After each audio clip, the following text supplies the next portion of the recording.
Hare Nama Hare Nama eva kevalam Kalo nasteva nasteva nasteva gatiranyata Hare Nama eva kevalam Kalo nasteva nasteva nasteva gatiranyata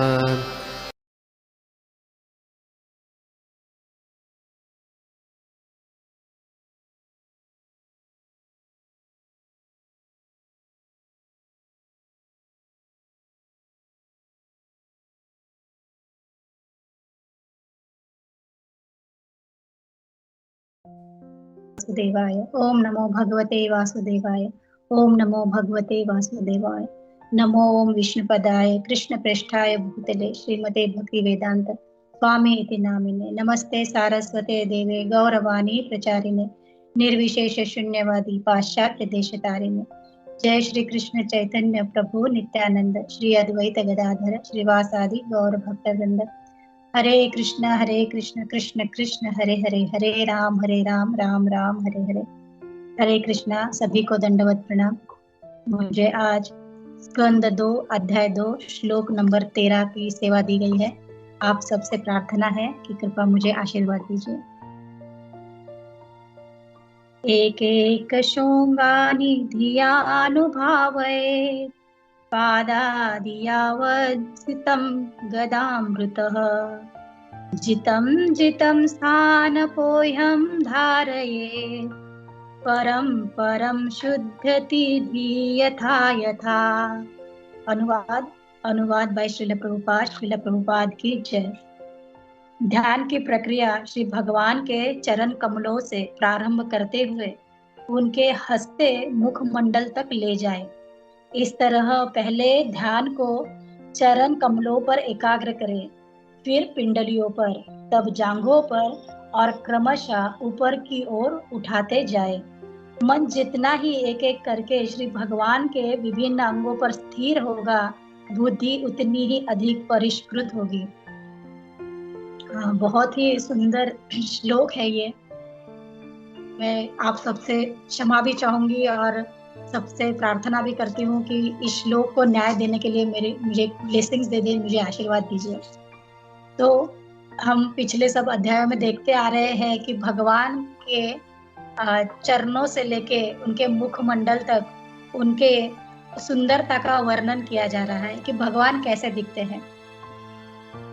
तो यहाँ पे शुकदेव गोस्वामी जो महाराज परीक्षित ने प्रश्न पूछे थे कि जो मरणासन्न व्यक्ति है, तो मरणासन्न व्यक्ति के लिए क्या करना उचित होगा, उसके लिए क्या करना अनिवार्य है। तो शुकदेव गोस्वामी बताते हैं कि ऐसे व्यक्ति को क्या करना चाहिए कि उसको जो उसके सबसे निकट है, जो उसके एकदम पास है, तो उसका ध्यान करना चाहिए। तो शुकदेव गोस्वामी अपने हृदय पे हाथ रख के बताते हैं परीक्षित महाराज को कि तुम्हारे सबसे निकट कौन है। तुम्हारे सबसे निकट तुम्हारा हृदय है, और हृदय में कौन है, तो हृदय में परमात्मा रूप में भगवान वास करते हैं। तो इन भगवान के ऊपर ध्यान करो, इन भगवान को जप करो कि तुम्हें उनकी प्राप्ति हो सके, है ना। तो अंतिम गति क्या होनी चाहिए, अंतिम गति उस भगवान का ध्यान करना चाहिए। तो यहाँ पे तात्पर्य में बताया गया है, श्रीमद् भागवतम में ध्यान की जिस विधि की संस्तुति की गई है, वह किसी निराकार या शून्य पर मन को स्थिर करने की विधि नहीं है। ध्यान को तो परम भगवान के व्यक्तित्व पर एकाग्र करना चाहिए, चाहे वह उनका विराट रूप अर्थात विराट विश्व रूप हो या शास्त्रों में वर्णित उनका सच्चिदानंद विग्रह रूप हो। तो हमने पहले भी देखा है कि पिछले श्लोकों में कि भगवान को 3 तत्वों में जाना जाता है, ब्रह्म, परब्रह्म परमात्मा और भगवान।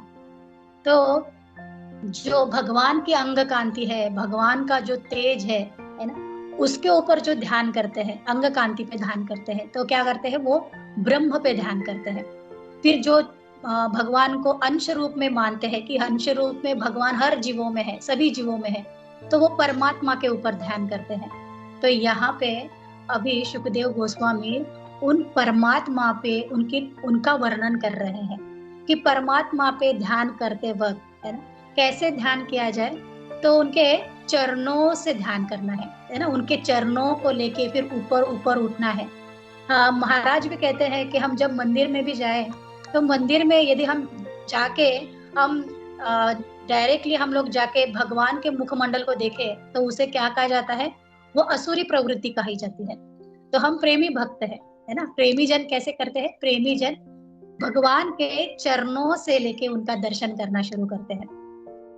तो यहाँ पे जो परमात्मा रूप में भगवान है, उनका नाम बताया गया है जनार्दन है। तो ये जनार्दन, इनके ये चतुर्भुज है, इनके हाथ में शंख चक्र गदा पद्म ऐसे धारण किए हुए हैं। तो अभी आगे यहाँ पे बता रहे हैं कि इनका ध्यान करते वक्त कैसे करना चाहिए, है ना। ध्यान करने की विधि को बता रहे हैं। और दूसरे पैराग्राफ में बता रहे हैं कि जब हम श्री भगवान के चरण कमलों का ध्यान करते हुए मुस्कुराते मुखमंडल तक क्रमशः ऊपर उठे, अतएव हमें चाहिए कि रास नृत्य में श्री भगवान की लीलाएं समझने हेतु हम अतिशीघ्रता नहीं करें। श्रेयस्कर यही होगा कि हम श्री भगवान के चरण कमलों पर पुष्प तथा तुलसी दल अर्पित करके अपने ध्यान को एकाग्र करने का अभ्यास करें।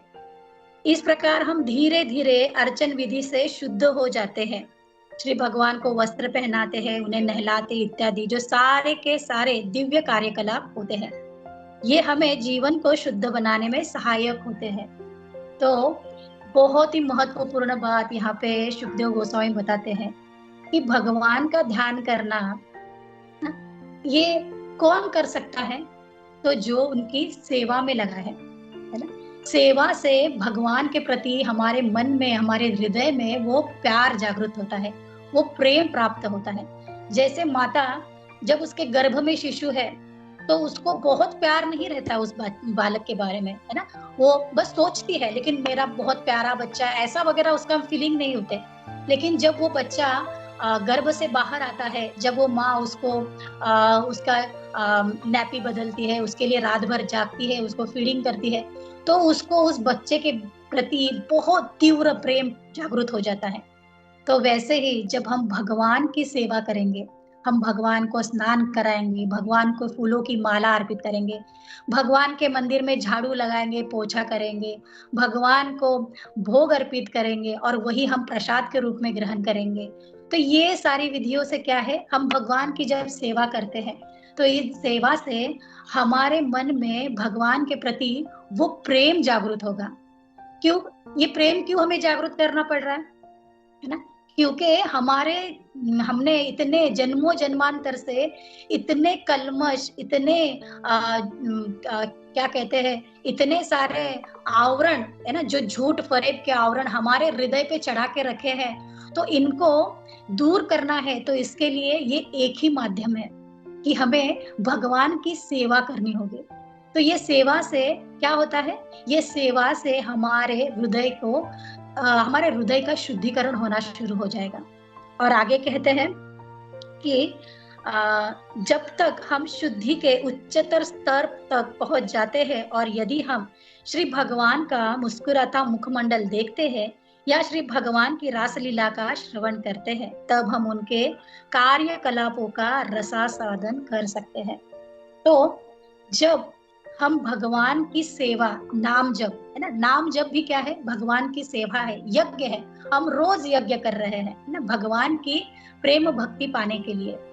तो ये जब हम यज्ञ करते हैं, भगवान क्या कह रहे हैं कि नाम नामकारी बहुधा निज सर्वशक्ति सा, कि मैंने मेरे नाम में ही मेरी सारी शक्ति मैंने डाल दी है। जैसे हम कोई प्यासा है और प्यासा व्यक्ति यदि सिर्फ पानी पानी पानी कहे, तो पानी पानी कहने से उसकी प्यास नहीं बुझने वाली, तो उसके लिए उसको पानी ग्रहण करना पड़ेगा। लेकिन यहाँ पे भगवान कहते हैं कि कलयुग में बद्ध जीवों के लिए मेरा नाम है ना, मेरा नाम और नामी हम कैसे अभिन्न है। जो मेरे नाम का उच्चारण भी करता है तो मैं उसके सामने प्रकट रहता हूँ, है ना, मैं प्रकट अवस्था में रहता हूँ। लेकिन हम हमारे ये जो चमड़े की आंखें हैं उनसे हम देख नहीं पाते, हम समझ नहीं पाते। तो इसके लिए क्या चाहिए? इसके लिए हमारे आंखों पे वो प्रेमांजन होना चाहिए, वो प्रेम का अंजन होना चाहिए जो संतों के पास है ना। प्रेमांजन चरित भक्ति विलोचनेन संत सदैव हृदयेषु विलोकयन्ति। तो ये संतों के पास है, इनके पास वो आंखें है, वो अंजन है उनके आंखों में, जो वो भक्त भगवान को उस प्रेम से देख सकते हैं। तो भगवान को देखने का जो मार्ग यहाँ पे बताया है, जो विधि बताई है, वो क्या है? भक्ति योग। हम भक्ति योग के मार्ग से भगवान को देखने की, भगवान का ध्यान करने की कोशिश करते हैं। यहाँ पे आगे बताया है, मनुष्य श्री भगवान के दिव्य रूप पर अपने चित्त को जितना ही एकाग्र करता है, चाहे वह चरण कमलों पर हो या पिंडली हो या जंघा हो अथवा वक्षस्थल पर, वह उतना ही शुद्ध होता जाता है। इस श्लोक में स्पष्ट कहा गया है कि बुद्धि उतनी ही अधिक परिष्कृत होगी, जिसका अर्थ यह है कि मनुष्य इंद्रिय तृप्ति से उतना ही विरक्त होता जाता है। तो देखिए, भगवान के जब हम नाम स्मरण करना शुरू करते हैं, जब हम भगवान का ध्यान करना शुरू कर देते हैं, तो होता क्या है? हमारे मन से भगवान वो हमारी सारी इच्छाओं को पूरा करते हैं। सबसे पहला तो ये है कि हमारी सारी जो प्रार्थना है ना, जो स्वीकार करने योग्य है, भगवान उनको स्वीकार करते हैं। और जो स्वीकार करने योग्य नहीं है, तो भक्त समझ जाता है कि ये मेरे लिए, ये जो मैंने विश करी थी, ये जो मैंने मांगा था, वो मेरे लिए हितकरी नहीं है, इसलिए वो मुझे नहीं मिल पाया है। तो भगवान यहाँ पे बता रहे हैं कि बुद्धि कैसे होगी? जैसे जैसे हमारा नाम शुद्ध होता जाएगा, हमारा नाम जब बढ़ता जाएगा, हमारी बुद्धि कैसे होगी? हमारी बुद्धि शुद्ध होती जाएगी। तो नामाचार्य हरिदास ठाकुर, जब उनके पास वो नृत्यांगना हीराबाई आती है, तो हीराबाई के जो इरादे थे वो सही नहीं थे, नेक नहीं थे। उनको भेजा गया था हरिदास ठाकुर के पास। लेकिन जब हरिदास ठाकुर उन हीराबाई को, नृत्यांगना को कहते हैं कि मैं तुम्हारी इच्छा पूर्ण करूंगा, लेकिन मेरा जो नाम जप है वो आज पूरा नहीं हुआ है, तो मैं पहले उसे पूरा कर लेता हूँ, तुम तब तक सब्र करो, तुम यहाँ पे मेरे लिए प्रतीक्षा करो। और मीराबाई ऐसे लगातार 1, 2, 3 दिन बीत जाते हैं और हरिदास ठाकुर का जप तो खत्म ही नहीं होता। और होता क्या है कि वो सुनते सुनते हीराबाई भी शुद्ध हो जाती है ना, हरिदास ठाकुर के मुख से हरिनाम को सुनते सुनते। तो ये हरिनाम, ये क्या है? भगवान साक्षात उसमें प्रकट है, उसमें भगवान का अस्तित्व है जो हर एक को शुद्ध कर देता है। तो हीराबाई हरिदास ठाकुर से दीक्षा लेती है और हीराबाई अपनी जो भी सारी संपत्ति है वो सारी गरीबों में बांट देती है। और हरिदास ठाकुर हीराबाई को वो अपनी कुटिया दे देते हैं और हरिदास ठाकुर वहां से प्रचार करने के लिए निकल जाते हैं। तो ये जो है ना, ये क्या है? हमारी बुद्धि को क्या करेगा? हमारी बुद्धि को शुद्ध करता जाएगा। इसका और एक उदाहरण आ सकता है ध्रुव महाराज का। ध्रुव महाराज के मन में क्या है? ध्रुव महाराज के मन में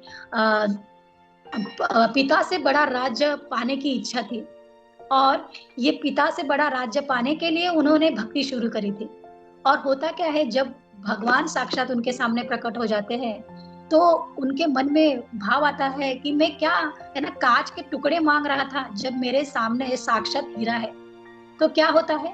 हमारी बुद्धि अभी वो सकाम से हट गई है ना, अभी हमारे मन में कोई कामना नहीं है।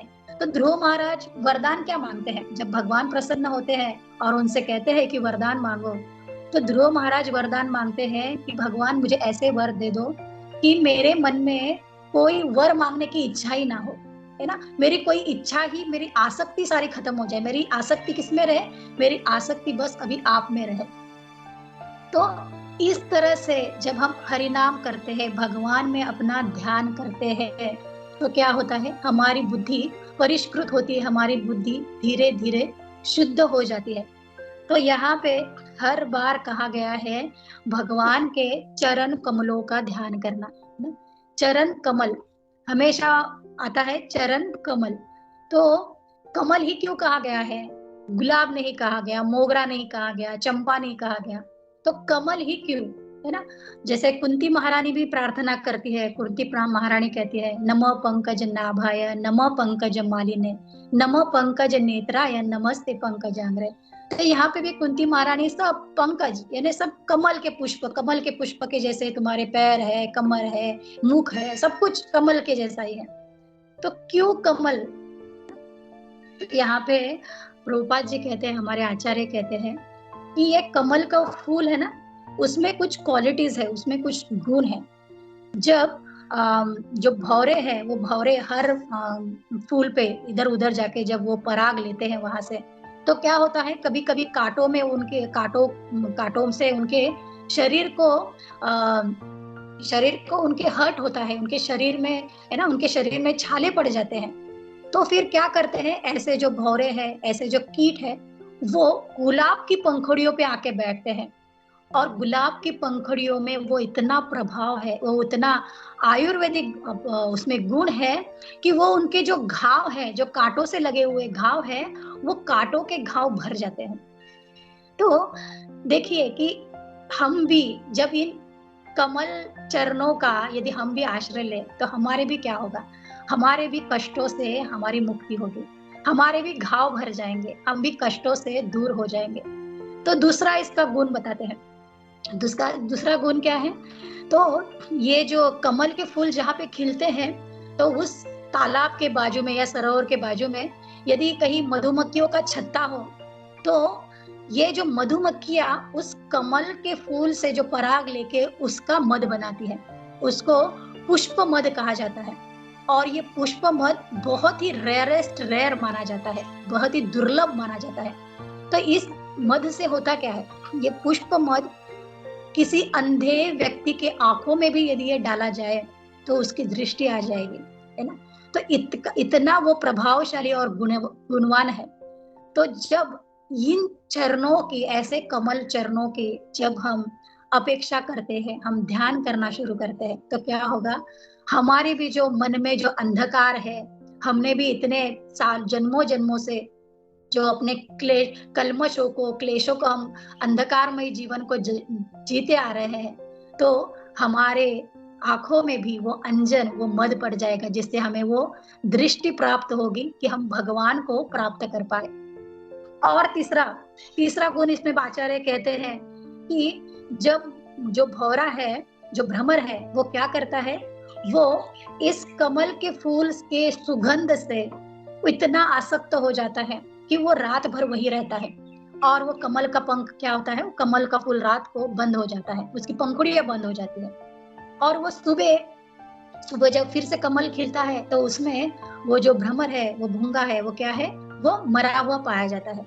तो हमारी आसक्ति ना उस भ्रमर के जरिए, वो भौरे की तरह होनी चाहिए कि इन चरण कमलों के सिवा हमारा अंतिम गति हमारी क्या हो, ये चरण कमल ही हो। तो अभी चरण कमल हम लोग इसके बारे में इतना वर्णन आचार्य कर रहे हैं। तो भौरे क्या करते हैं, मधुमक्खियां क्या करती हैं, मधुमक्खियां अलग अलग फूलों से वो मधु लेके उनका शहद बनाती है। तो ये जो सुखदेव महाराज है, सुखदेव गोस्वामी है, इन्होंने भी क्या किया है, इन्होंने अलग अलग वेदों से, शास्त्रों से, इन्होंने भगवान के बारे में जो भगवान के बारे में जानकारी है, उनके जो भगवान के बारे में उनकी जो प्राप्ति है, उनके पास जो भगवान का प्रेम है, तो उनके हृदय में रखा है। और अभी वो उनके हृदय में जो भगवान है, वो हमारे सामने प्रकट कर रहे हैं राजा परीक्षित के माध्यम से। तो अभी सुखदेव महाराज कह रहे हैं कि ध्यान करो। कैसे ध्यान करो? तो ध्यान को भगवान के चरणों से शुरू करना है। तो अभी भगवान के चरण, है ना, तो भगवान के चरणों को अभी हम लोग सब लोग इमेजिन करेंगे भगवान के चरण कैसे है ना? भगवान, हम भक्ति योग के माध्यम से हम परमात्मा रूप जो भगवान है, जनार्दन रूपी है, हम उनके ध्यान नहीं करेंगे, हम प्रेम से ध्यान करेंगे, है ना। हम भक्ति योग के माध्यम से हम द्विभुजधारी कृष्ण को हम उनका ध्यान करेंगे। तो भगवान का वर्ण कैसा है? भगवान का वर्ण है सावले वर्ण के है। और भगवान के चरणों में, भगवान के चरण, उनको पहले से कहा गया है कि वो चरण कमल है, तो कमलों के सदृश है, कोमल है, बहुत ही नाजुक मुलायम है। और कैसे है? पूरे लाल वर्ण के हैं। तो ये जो कोमल भगवान के चरण है, तो जब ये रास लीला होती है, रास लीला में जब भगवान अंतर्धान हो जाते हैं, अंतर्धान होने के बाद वो राधा रानी को लेके जाते हैं। और राधा रानी को जब उठाते हैं तो उनके पैरों के निशान वहां पे जमीन पे गोपिकाओं को दिखते हैं। तो गोपिकाएं समझ जाती है कि ये कृष्ण ने राधा रानी को यहाँ पे उठाया था और उनके भार के वजह से उनके निशान जमीन पे इस मिट्टी में उनके चरणों के निशान दिख रहे हैं। तो भगवान इतने कोमल है ना, इतने कोमल है कि उनके चरणों के निशान भी वहां पे गोपियों को नजर आ रहे हैं। लेकिन यही भगवान जब गोवर्धन लीला करते हैं, तो गोवर्धन लीला करते हैं तब तो उनके चरणों के निशान नहीं पड़ते। तो भगवान की जो सारी लीलाएं है ना, वो समझने के लिए प्रेम चाहिए, वो प्रेम वाला अंजन होना चाहिए, तभी भगवान आपके सामने प्रकट होंगे। आप जिस भाव से भगवान को चाहेंगे, भगवान उस भाव में आपके सामने आएंगे। तो हम सुखदेव गोस्वामी की नजरों से उनके हृदय में जो भगवान है, उनके हम दर्शन करेंगे। तो अभी ये भगवान के चरण, लाल लाल भगवान के चरण है, और भगवान के जो उंगलियां हैं, भगवान ने सभी उंगलियों में बिछुआ के, कोई अंगूठिया भी कहता है कि उन्होंने अलग अलग रत्नों की अंगूठियां धारण कर रखी है। उनके जो नुपुर है, तो नुपुर, यशोदा माता तो बहुत सुंदर सुंदर नुपुर पहनाती है, लेकिन गोप सखा क्या करते हैं? जब गोप सखा भगवान को गोवर्धन में गाय चराने सब जाते हैं, तो गोप सखा उनके सारे अलंकार निकाल लेते हैं और अपने तरह से भगवान को सजाते हैं, अलग अलग पुष्पों से सजाते हैं, अलग अलग फूलों से, है ना, उनका अलंकार, उनका वेशभूषा करना शुरू कर देते हैं। तो उनके पैरों में, है ना, उनके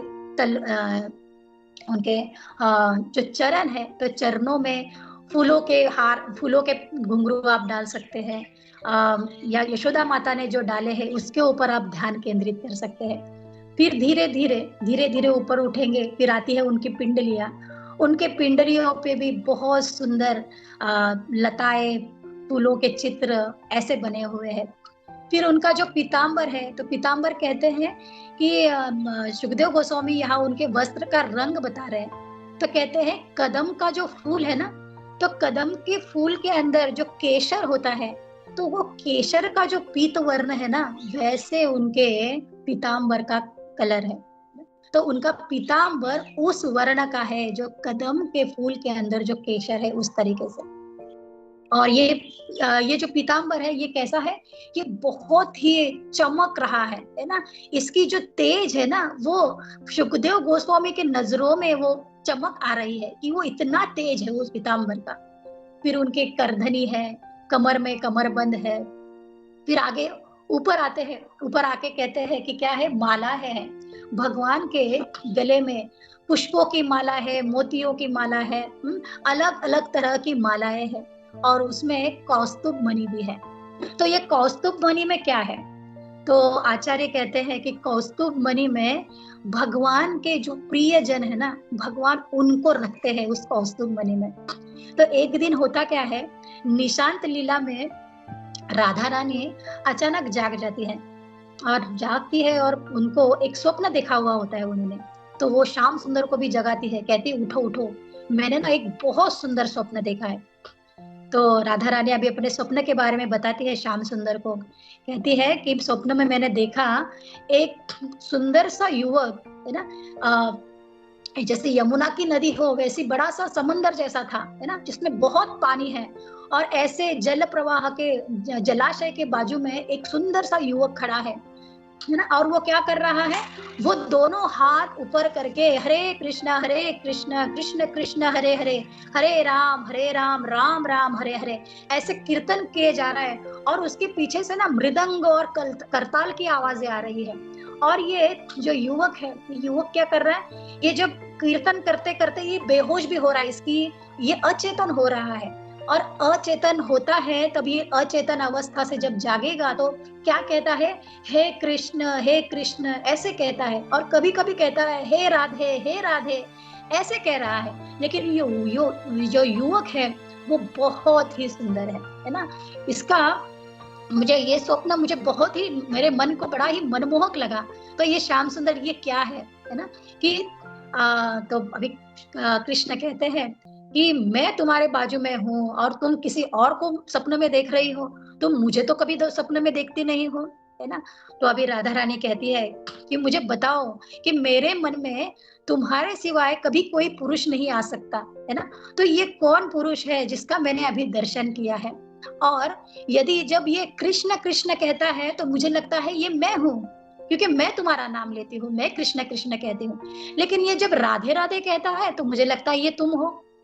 तो ये है कौन। तो अभी श्याम सुंदर मुस्कुराते हैं और मुस्कुराते हुए राधा रानी को वो जो कौस्तुभ मणि है, कौस्तुभ मणि में उसमें गौरांग प्रभु के दर्शन कराते हैं। और उनको भगवान दिखाते हैं कि ये गौरांग प्रभु है जो कलयुग में इस अवतार में है ना, इस अवतार में मेरा भजन होगा, मेरा कीर्तन होगा। और इस तरह से भगवान के जो कौस्तुभ मणि है, वो कौस्तुभ मणि क्या है, उनके प्रियजनों का, उनके प्रियजनों की वो स्मृतियां है, उन प्रियजनों का ध्यान है। फिर आगे आगे सुखदेव गोस्वामी आगे भगवान के मुख मंडल तक आते हैं। भगवान का मुख, भगवान के होठ, भगवान के नाक, भगवान की आंखें, हर चीज में क्या कह रहे हैं कि ये सब कमल के पंखुड़ियों जैसे है ना। कमल के पंखुड़ियों जैसे मनमोहक है, आकर्षक है। और ये क्या कर रहे हैं, ये हम सबको आकर्षित करते हैं, अपनी ओर आकर्षित करते हैं। तो भगवान के कान में क्या है, मकराकृति कुंडल डाले हुए हैं। फिर उनके जो केश है, वो केश कैसे है, कुंतल काले कैसे है, तो करली है ना, घुंघराले बाल है उनके। और इन घुंघराले बालों में क्या किया हुआ है, मोर मुकुट धारण किया हुआ है। तो भगवान के इस ऐसे वर्णन को शुकदेव गोस्वामी अपने हृदय में बसाए हुए हैं। तो ये भगवान, जो भगवान का वर्णन है, जो हृदय में भगवान है, तो ये भगवान हम सभी के हृदय में, हम सभी के हृदय में आ सके, हम सभी भगवान की उस प्रेम भक्ति को पा सके। तो इसलिए क्या करना है, इसलिए भगवान के चरणों को पकड़ के रखना है। क्योंकि भगवान के चरणों को जब हम पकड़ के रखेंगे तो क्या होगा, हमारे जो कलमश है, हमारे जो मन के दोष है, वो धीरे धीरे धीरे क्या होते जाएंगे, वो धीरे धीरे नष्ट होते जाएंगे। क्योंकि भगवान के नामों में वो शक्ति है, भगवान के जप में वो ताकत है कि हमारे दुर्गुणों का नाश कर सके, हमारे दुर्गुणों को भस्म कर सके।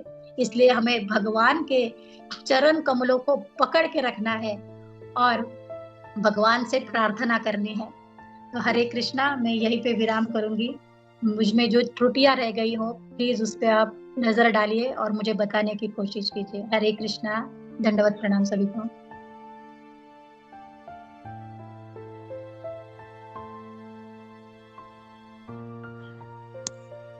हरे कृष्णा माता जी, बहुत सुंदर अपने भगवान के चरण कमल के दर्शन करवाए। ऐसा लग रहा था खत्म ही ना हो, आप बोलते रहे। बहुत कमल की उपमा है, वो बहुत सुंदर था। कुछ शब्द नहीं है मेरे पास इसके लिए। बहुत सुंदर तरीके से आपने कहा माता जी, बहुत बहुत धन्यवाद। हरे कृष्णा। और glorious to still Prabhupada Guru and Gaurang. हरे कृष्ण माता जी, दंडवत प्रणाम माता जी।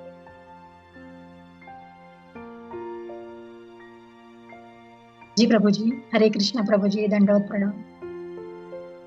धन्यवाद माता जी। एज यूजुअल आपका क्लास बहुत बहुत बहुत सुंदर था। और ऐसा मतलब जो मैंने सुना था कि भगवान को हम अपनी आंखों से नहीं देख सकते, भगवान को हम अपनी आंखों से नहीं देख सकते, भगवान को हम अपने कानों से देख सकते हैं। तो वो उसका अनुभव अभी हुआ जो आपने इतनी सुंदरता से समझाया। तो हर एक बात जब हम सुन रहे थे तो हम उसके साथ में को रिलेट कर रहे थे कि आप उनके चरणों के बारे में बात कर रहे हो, आप कमल के बारे में बात कर रहे हैं। तो जैसे आचार्य बताते हैं कि भगवान को देखने के लिए हमको ये चक्षु नहीं चाहिए, ये चक्षु के माध्यम से हम भगवान को नहीं देख सकते। तो इसका अर्थ ये होता है कि जितना हम भगवान के बारे में सुनेंगे, जितना भी हम भगवान के बारे में सुनेंगे, इतना हमारे हृदय के अंदर जो जैसे आपने बताया कि जितने भी कल्मश हैं वो अपने आप जो है साफ होते जाएंगे, दूर होते जाएंगे। बहुत सुंदर क्लास था माता जी। हरे कृष्णा। धन्यवाद माता जी। हरे कृष्णा। धन्यवाद, प्रणाम प्रभु जी। प्रभु जी, अभी तो मुझे लग रहा है कि आप इतना सुंदर बता रहे हैं ना कि आपसे ही सुने प्रभु जी। आप थोड़ा कुछ और बताइए प्रभु जी, अच्छा लग रहा है सुनने में। हरे कृष्ण माता जी। तो कभी अवसर मिलेगा, क्योंकि अभी मुझे तैयारी करनी है ऑफिस में जाने के लिए, तो इस वजह से मैं अभी मतलब वो प्रसादम बना रहा हूँ अभी।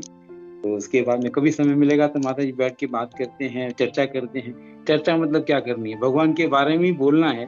तो या आप बोले या दूसरे भक्तगण बोले, इतने सारे अच्छे अच्छे डिवोटीज हैं इस ग्रुप के अंदर। तो वो अगर हम भगवान के बारे में जब पढ़ते हैं या उनके बारे में सुनते हैं, पढ़ते हैं, तो हमेशा ध्यान भटकते रहता है, इधर उधर होते रहता है। मगर जब हम एक टक से सुनते हैं तो भले अगर हमारा ध्यान नहीं भी हो, तब भी जो अगर भगवान का नाम एक बार, कृष्ण का नाम एक बार, दो बार गया, तो वो इनफ है अपनी चेतना को शुद्ध करने के लिए। हरे कृष्ण माता जी। थैंक यू प्रभु जी। Thank you ji. प्रभु जी, माता जी बोलिए। हरे कृष्णा माता जी, दंडवत प्रणाम। Thank you for the wonderful session माता जी, बहुत अच्छा सुंदर सेशन था।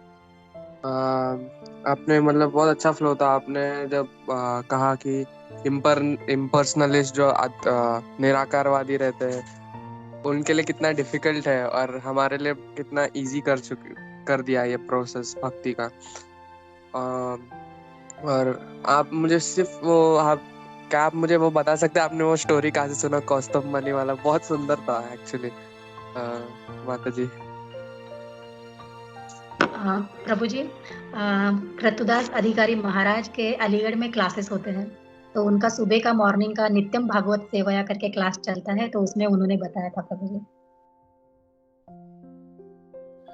थैंक यू सो मच माता जी। प्रणाम प्रभु जी। धन्यवाद। प्रणाम।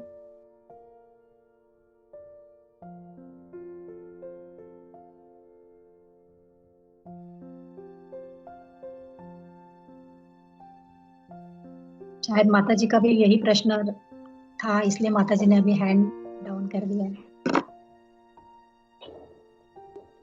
हरे कृष्णा। दंडवत प्रणाम। हरे कृष्णा। आपको और सभी भक्तों को दंडवत प्रणाम जी। सूरत माधव प्रभु जी, आपको ही बोल रहा था। हरे कृष्णा। नहीं, आप बोलिए प्रभु, फिर मैं जस्ट जी प्रभु जी। धन्यवाद माता जी, आपने बहुत सुंदर समझाया। पहले तो जैसे आपने प्रारंभ में इतना अच्छा श्रीमती राधा रानी जी के प्रार्थना करके इतना अच्छा प्रारंभ किया, और आपने भागवत के बारे में इतना अच्छा बताया। हमें चरण कमल से और वहाँ पे अपना ध्यान केंद्रित करके जाना चाहिए। और जैसे आपने महाराज जी का भी बताया, जो डायरेक्ट मंदिर जाके भगवान का मुख का दर्शन करते हैं, वो तो बहुत ध्यान के अचरज हुआ माता जी। धन्यवाद माता जी। और आपने कमल के बारे में भी विवरण किया। पहले भी आपने एक बार क्लास में बताया था वो भौरे के बारे में, लेकिन आपने आज और 2 पॉइंट और बताए कि वो जिसको वो भौरे को वो कांटे से वो ईजा हो जाती है, तो वो कमल में जो उसकी पंखुड़ी है उससे आयुर्वेदिक, और हमें भी किस तरह ये ईजा हो जाती है और हमें भगवान के कमल चरण पे जाना है, और अपना ये जो भौतिक क्षति है उससे दुरुस्त करना माता जी। और दूसरा भी आपने बहुत अच्छा बताया कि कमल का जो पुष्प है वो आयुर्वेदिक तत्व है, जो हमारी आंखें, जो जिनके आंखें दृष्टि उनको मिल जाती है, जैसे भगवान और महाराज की आज्ञा पालन करने की जो ये है दृष्टि मिलती है। धन्यवाद माता जी, कहाँ सुंदर आपने समझाया है। और अंत में जैसे गोविंद चरण प्रभु जी ने भी बताया, ये जो आपने कौस्तुभ मणि वाला जो बताया वो भी नया कुछ जानने मिला। धन्यवाद माता जी। माता जी सिर्फ एक जिज्ञासा है माता जी, जैसे तात्पर्य में श्रील प्रभुपाद जी अंत में बता रहे हैं, मैं थोड़ा पढ़ता हूँ। अतएव निर्विशेषवादियों तथा शून्यवादियों को सलाह दी जाती है कि वे भगवान के विराट रूप का ध्यान धरे, किंतु भक्तों को मंदिर में अर्च विग्रह का ध्यान करने की संस्तुति की जाती है। चूंकि निर्विशेषवादी तथा शून्यवादी अपने आध्यात्मिक कार्यकलापों में पर्याप्त शुद्ध नहीं होते, अतएव अर्चना की विधि उनके निमित्त नहीं है।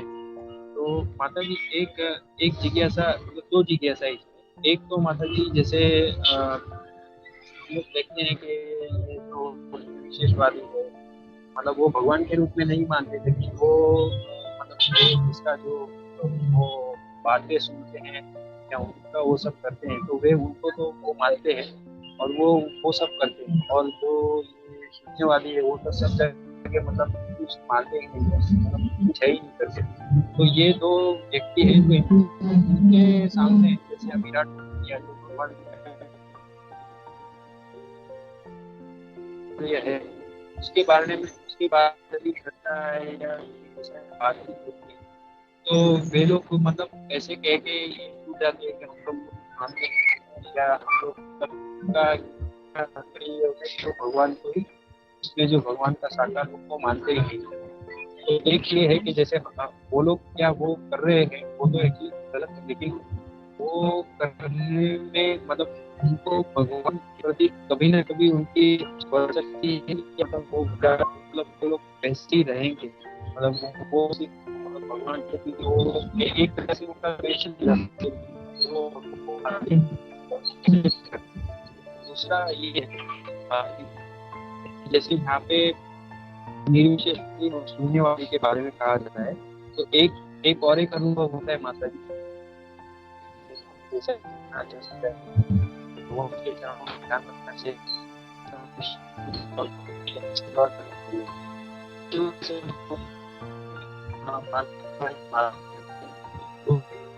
कहते हैं कि वो भगवान को मतलब सामान्य वृत्ति से वो सामने रखने और वो ऐसा जैसे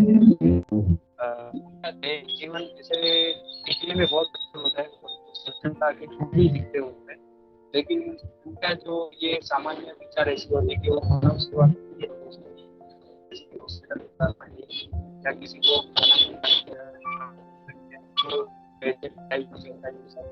तो ये सब करके भगवान को मानते हैं, लेकिन वो लोग भगवान को इसी के सर करते मानव सेवा करते वो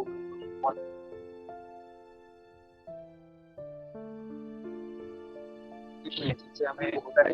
तो इनसे मतलब हमें मतलब इनका क्या आगे होगा और हमारे हम इनको किस तरह ये भगवान की तरफ ये आकर्षित कर सके और उनकी तरफ कर सके। हरे कृष्णा, दंडवत प्रणाम प्रभु जी। प्रभु जी, एक तो ना पहले आपकी आवाज़ बहुत अच्छे से सुनाई दे रही थी, लेकिन जब आपने क्वेश्चन पूछना शुरू किया ना तब आपकी आवाज़ में सच में मुझे तो बड़ा डिस्टरबेंस लग रहा था। तो सबको सुनाई दे रहा था क्या माता जी प्रभु जी, या मुझे ये सब ऐसे हो रहा था? मुझे आपके क्वेश्चंस ना ठीक से समझ में ही नहीं आए प्रभु जी। किसी को यदि कुछ ठीक से पता चला हो तो मुझे बताइए प्लीज। नहीं, हमें भी ऐसे ही हो रहा है, लगा हो रहा है इससे। हरे कृष्णा, एक्चुअली फर्स्ट क्वेश्चन ये था माता जी कि जो निर्विशेषवादी और शून्यवादी के बारे में बताया गया है, वो लोग जैसे भगवान को मानते ही नहीं और वो भगवान को जो साकार रूप को वो स्वीकार नहीं करते, एक तरह से वो भगवान से द्वेष करते, तो उनका आगे जाके क्या होगा और उनके साथ हमारा बातचीत कभी होती है तो हम उनको किस तरह मतलब भगवान के ये जो विराट रूप है कम से कम उसके बारे में भी उनको ये प्रेरित करके भगवान के तरफ आकर्षित कर सके। पहला प्रश्न ये था। दूसरा जिज्ञासा ये थी माता जी कि जो लोग ऐसे लोग होते हैं जो मतलब उनसे हमारा अनुभव बातचीत होती है तो ऐसे वो लोग बोलते हैं कि मानव सेवा ही माधव सेवा, मतलब वो लोग ऐसा ये सामाजिक कार्य करते हैं या स्कूल हॉस्पिटल या गरीब को किसी की सहायता करना, तो माता जी वो लोग का ऐसी गणना हो जाती है कि ये मतलब ये जो सामाजिक कार्य किया वो भी मतलब भगवान की सेवा करने के बराबर है। मतलब वो लोग भी भगवान को मानते हैं लेकिन भगवान की सेवा को वे इसके साथ वे तुलना मतलब ये सामान्य मान लेते हैं, और उनके साथ हमें किस तरह ये मतलब उनको भी प्रेरित करना या भगवान की तरफ आकर्षित करने का प्रयास करना चाहिए। माता जी ये दो जिज्ञासा जी। हरे कृष्ण माता जी। हरे कृष्ण प्रभु जी। प्रभु जी, प्रयास करूंगी आपके सवालों का जवाब देने का। प्रभु जी, जो आपने पहला प्रश्न पूछा है कि जो ये निर्विशेषवादी है, शून्यवादी है, तो ये लोग ये क्या करते हैं? ये भगवान की सेवा नहीं करना चाहते। तो इनसे बेटर जो सकाम कर्मी है ना, सकाम कर्मी जो कुछ तो अपेक्षा रखते हैं भगवान से, कुछ तो प्राप्ति की, भोग कामना की, है ना, भोग की इच्छा रखते हैं, तो ऐसे जो है वो स्वर्ग तक तो जाएंगे, है ना, और स्वर्ग में जाके फिर से मृत्यु लोक में आएंगे। तो स्वर्ग से ऐसा क्या है कि वो दूसरी मंजिल से नीचे गिरे हैं, ऐसा है। लेकिन ये जो निर्विशेषवादी शून्यवादी है, ये जो इन्होंने किसी रोशनी के ऊपर, कोई तो कहता है कि हम गुरु माँ के बिंदी के ऊपर ध्यान करते हैं, कोई कहता है हम ट्यूबलाइट पे ध्यान करते हैं, प्रकाश के ऊपर ध्यान करते हैं। तो ऐसे लोग है ना, ये ना क्या है, ये समाज के बहुत ही विपरीत स्थिति से आए हुए रहते हैं। विपरीत यानी बहुत दुख झेले हुए होते हैं इन लोगों ने, और ये दुखों के वजह से ना वो हर चीज को त्यागना शुरू करते हैं। ये त्याग दिया मैंने, वो त्याग दिया मैंने, बच्चे त्याग दिए, बीवी त्याग दी, घर त्याग दिया, सब आसक्ति से सब आसक्तियों को छोड़ देते हैं। लेकिन जब ये उस परम सीमा पे पहुंच जाते हैं ना, तो उनको समझ नहीं आता कि मैंने सब कुछ तो त्याग दिया है, लेकिन मुझे ध्यान किसका करना है, मुझे किसकी सेवा करनी है। और उनको किसकी सेवा करनी में त्यागने त्यागने के चक्कर में ना उनको सेवा किसकी करनी है, इसी क्या कहते हैं ना, मेन उद्देश्य ध्येय से चुक जाते हैं, और सेवा ही नहीं करते, भगवान के उस साकार रूप का ध्यान नहीं कर पाते। तो इनकी अवस्था क्या होती है, इनकी अवस्था वो 50 माले की बिल्डिंग से गिरने जैसा होता है कि 50 माले की बिल्डिंग से यदि कोई गिरता है तो उसका कुछ भी नहीं बचता, कुछ भी नहीं बचता उसका, है ना, सारा सारा छिन्न भिन्न हो जाता है।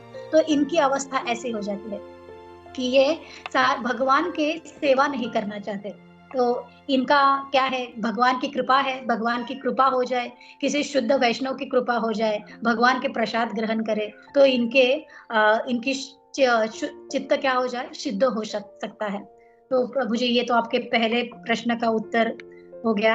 और अभी दूसरे प्रश्न का उत्तर कि जो पुण्य कर रहे हैं ना, जैसे आपने कहा कि स्कूल बच्चों को पढ़ा या जो भी है करा रहे हैं, है ना, गवर्नमेंट हॉस्पिटल में कोई बेड कंबल वगैरह बांटता है, ऐसे सारे करते हैं, तो ये उनकी ये सुकृति वो बढ़ा रहे हैं। तो अच्छी बात है, वो धीरे धीरे सुकृति बढ़ाते हैं। तो ऐसे लोगों को हमें, जो ये इतना दान करते हैं, तो उनको हमें ऐसे भी कहना चाहिए कि आप कीजिए, आप हमारे गुरुकुलों में दान कीजिए, जहाँ पे हमारे बच्चे वैदिक शिक्षा ले रहे हैं, तो उनके लिए आप दान कीजिए। तो आप और क्या कर सकते हैं, तो हमारा फूड फॉर लाइफ चलता है, तो उसमें आप सभी लोगों को हम प्रसाद बांटते हैं, तो उसमें आप आपका कंट्रीब्यूशन दीजिए। तो इस तरह से हमें जो वो काम कर रहे हैं ना, उनकी भी सराहना करनी चाहिए, उनको भी हमें, क्योंकि ताकि वो हमसे जुड़े रहे, वो हमारे कनेक्शन में रहे, है ना। और धीरे धीरे हम क्या करेंगे, उनको प्रसाद खिलाएंगे, उनको हमारे घर में इनवाइट करेंगे, और उनको सेवा में लगाएंगे। उनको ये ऐसे सेवा करने से उनको क्या है, उनको अपनी प्रतिष्ठा बढ़ती है, मान बढ़ता है, तो उनको उसी सेवा में लगाएंगे जिनको उनका अच्छा लग रहा है। और धीरे धीरे करके ये जो कृष्ण प्रेम है ना, उनके जैसे एक श्लोक है, चैतन्य महाप्रभु कहते हैं कि नित्य शुद्ध कृष्ण प्रेम साध्य कबू नहीं, श्रवणादि शुद्ध चिते करिए उदय। तो धीरे धीरे क्या होगा, धीरे धीरे जब ये श्रवण करते जाएंगे, ये सुनते जाएंगे, तो सभी के अंदर, है ना, परमात्मा रूप में वो भगवान है, वो क्या हो जाता है, धीरे धीरे वो सुनते सुनते श्रवण के माध्यम से वो सिद्ध हो जाते हैं, वो साध्य कर लेते हैं। तो प्रभु जी, हमें बस यही प्रयास करना होगा कि उन्हें प्रसाद खिलाएं और उन्हें सेवा में लगाएं। यदि मेरे से कुछ त्रुटि हो गई होगी तो प्लीज प्रभु जी, माता जी जो ग्रुप में है, आप इसमें कुछ ऐड कर दीजिएगा। हरे कृष्णा।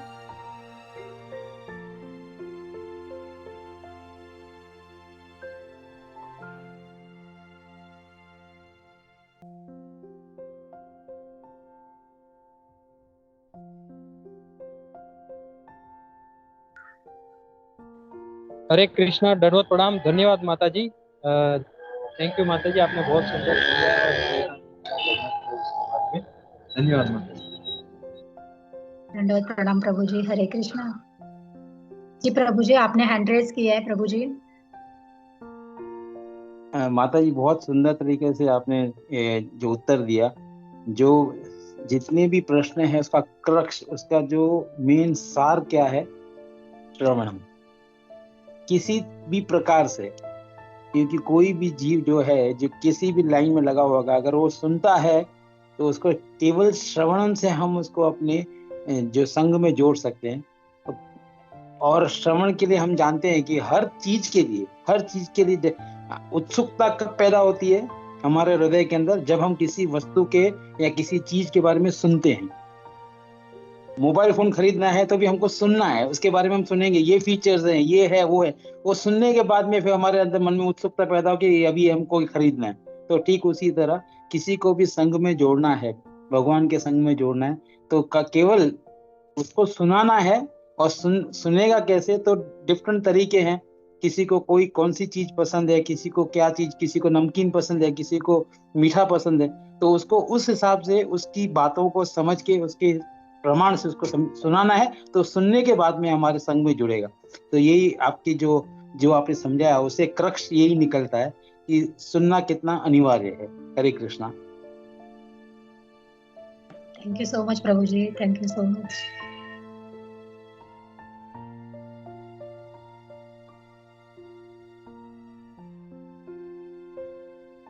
अपर्णा माता जी। हरे कृष्णा माता जी, आपने बहुत सुंदर तरीके से एक्सप्लेन किया माता ji, thank you so much. Very wonderful class, बहुत सुंदर लगा सुनने में, thank you so much. Hare Krishna. Hare Krishna, दंडवत प्रणाम माता ji. All glories to guru and Gauranga माता जी। हरे कृष्णा, धन्यवाद उद्धव कृष्ण प्रभु जी, आपने बहुत सुंदर और एक पॉइंट ऐड किया इसमें। थैंक यू प्रभु जी। सूरज माधव प्रभु जी आप बोल रहे थे प्रभु जी। हरे कृष्णा। हरे कृष्णा, थैंक यू जी पावन गौर प्रभु, थैंक यू माता जी। माता जी मेरा खाली एक प्रश्न था, आपने जब वो चरण कमल का बता रहे थे, तो गोवर्धन लीला के टाइम में भगवान के वो आपने पॉइंट थोड़ा आप विस्तारित में बता सकते?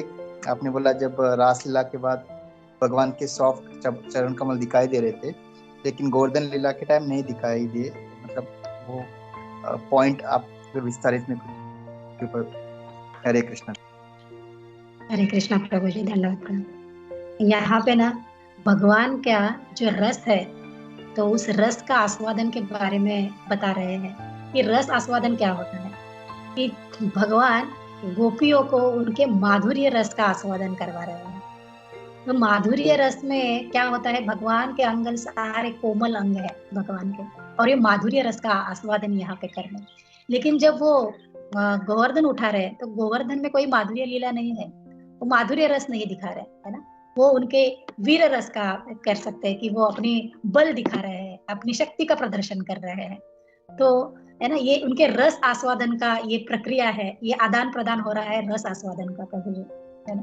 तो मैं बस इतना ही जान पाई हूँ प्रभु जी, कोई और इसमें ऐड कर सकते हैं तो कृपया ऐड कीजिएगा। हरे कृष्णा।